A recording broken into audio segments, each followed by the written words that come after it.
Bago pa ang relasyon, taguan gyud na siya sige. Pero mag-ano ramon mo no, okay. Mag-ano ramon no.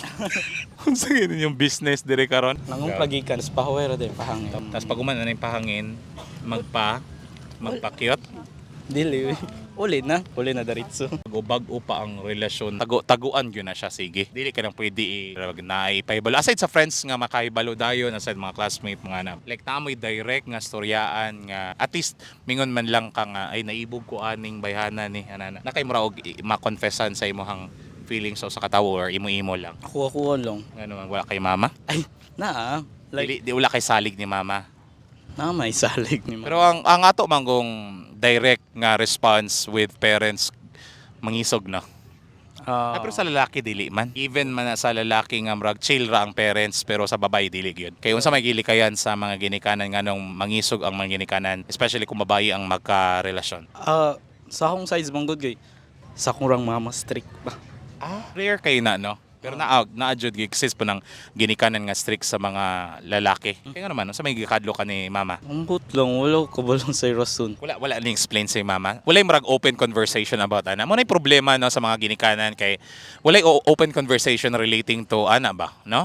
Kay dili istoryaan mo gud sa table, dapat mo na istoryaan. Kay sa mo og kataha ang mga bata og nalibog ngano mang bawal. Di ba i-explain na to nganong bawal makipagrelasyon. Ikaw kung ikaw pangkontanon na nganong bawal? Ambot lang, Wala ka balo bata pa kayo ka para dili ma-realize nga bawal ang nga nang mag-uyab-uyab. Dako ra kan tawo no, dako naman kan tawo. Tag-gym ko. Tig-gym ka. Be pubs daw be. Ang gym ba para sa man na? Para niya? I mean, dili man sa puan. Ako ni kanang personal growth something na. At least dili ta for show. Oo, nga na. Pero balik ta sa relating to uyab-uyab. Ngano pong musupak ta sa atong ginikanan kung mingon silang dili. Bugso ng damdamin Di gyud mapunggan ang imong gugma sa katawo. Nganong dugay kay kamong tubag?